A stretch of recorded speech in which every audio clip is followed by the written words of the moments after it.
آواز و تصویر کی دنیا کے دوستو السلام علیکم۔ آواز کی دنیا کا آدمی ہوں میں۔ دوستو ہمارا آج کا موضوع ہے فرعون کا خواب۔ فرعون نے ایک بار خواب دیکھا کہ اس کا تخت اوندا ہو گیا ہے۔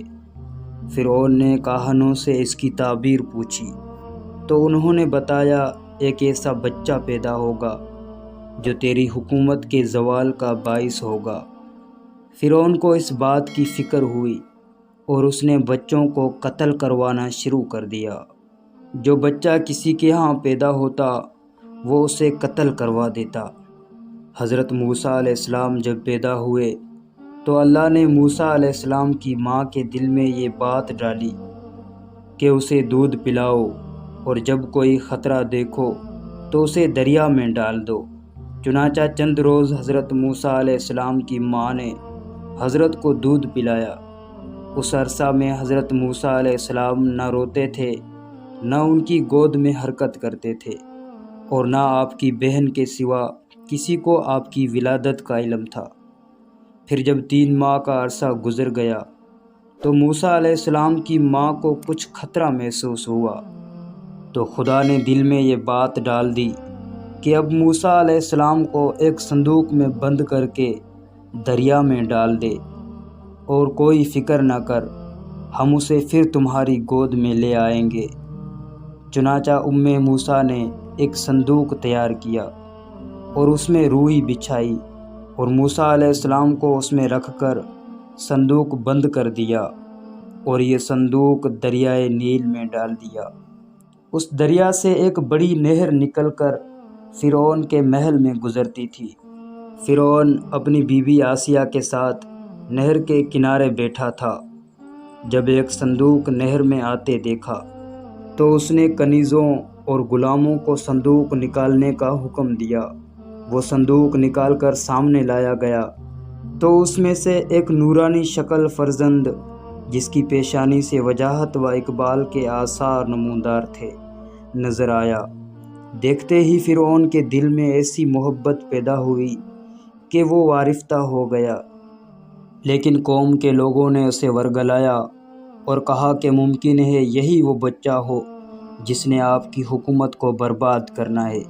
چنانچہ فرعون آپ کے قتل پر آمادہ ہوا تو فرعون کی بیوی آسیہ، جو بڑی نیک خاتون تھی، کہنے لگی کہ یہ بچہ میری اور تیری آنکھ کی ٹھنڈک ہے، اسے قتل نہ کر، کیا معلوم یہ کس سرزمین سے بہتا ہوا آیا ہے، اور تجھے جس بچے سے اندیشہ ہے وہ تو اسی ملک کے بنی اسرائیل سے بتایا گیا ہے۔ آسیہ کی یہ بات فرعون نے مان لی، اور حضرت موسیٰ علیہ السلام فرعون کے محل میں ہی رہنے لگے، اور فرعون نے آپ کو دودھ پلانے کے لیے دائیاں بلائی، مگر حضرت موسیٰ علیہ السلام کسی دائی کا دودھ نہ پیتے تھے۔ اب فرعون کو فکر ہوئی کہ اس بچے کے لیے ایسی دائی ملے جس کا یہ دودھ پینے لگے۔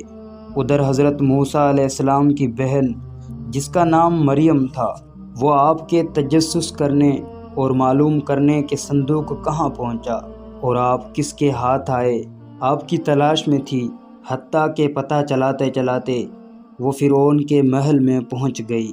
اور جب معلوم ہوا کہ میرا بھائی اسی محل میں ہے اور کسی دائی کا دودھ نہیں پی رہا، تو فرعون سے کہنے لگی، کیا میں ایک ایسی دائی کی خبر دوں جس کا دودھ یہ بچہ ضرور پیے گا؟ فرعون نے کہا، ہاں ضرور ایسی دائی کو لاؤ۔ چنانچہ وہ اس کی خواہش پر اپنی والدہ کو بلا لائی، اور جب وہ آئی تو موسیٰ علیہ السلام فرعون کی گود میں تھے اور دودھ کے لیے رو رہے تھے۔ فرعون آپ کو بہلا رہا تھا۔ جب آپ کی والدہ آئی اور آپ نے ان کی خوشبو پائی تو آپ چپ کر گئے اور اپنی والدہ کا دودھ پینے لگے۔ فرعون نے پوچھا، تو اس بچے کی کون ہے جو اس نے کسی دائی کا دودھ نہیں پیا اور تیرا جھٹ پی لیا؟ انہوں نے کہا، میں ایک پاک صاف عورت ہوں، میرا دودھ خوشگوار ہے، جسم خوشبودار ہے، اس لیے جن بچوں کے مزاج میں نفاست ہوتی ہے وہ عورتوں کا دودھ نہیں پیتے ہیں، میرا دودھ پی لیتے ہیں۔ فرعون نے بچہ انہیں دے دیا اور دودھ پلانے پر انہیں مقرر کر کے فرزند کو اپنے گھر لے جانے کی اجازت دے دی۔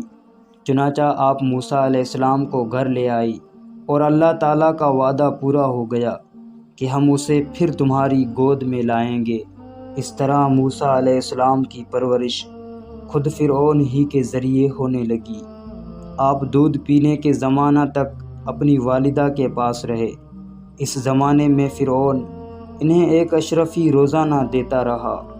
دودھ چھوڑنے کے بعد آپ موسیٰ علیہ السلام کو فرعون کے پاس لے آئیں اور آپ وہاں پرورش پاتے رہے۔ عزیز و دوستو، اللہ تعالیٰ بڑی قدرت اور بے نیازی کا مالک ہے کہ موسیٰ علیہ السلام کو خود فرعون ہی کے محل میں رکھ کر ان کی پرورش فرمائی، اور موسیٰ علیہ السلام نے اپنے بچپن میں ہی کسی دائی کا دودھ نہ پی کر اور اپنی ماں کو پہچان کر انہی کا دودھ پی کر یہ بتا دیا کہ نبی بچپن میں بھی ایسا علم و عرفان رکھتا ہے جس سے عوام محروم ہوتے ہیں۔ دوستو، اگر چینل پر نئے ہیں تو چینل کو سبسکرائب کرتے ہوئے گھنٹی کے بٹن کو لازمی دبائیں تاکہ ہماری آنے والی ہر ویڈیو آپ تک بروقت پہنچ سکے۔ فرقان علی کو دیں اجازت۔ اللہ نگہبان۔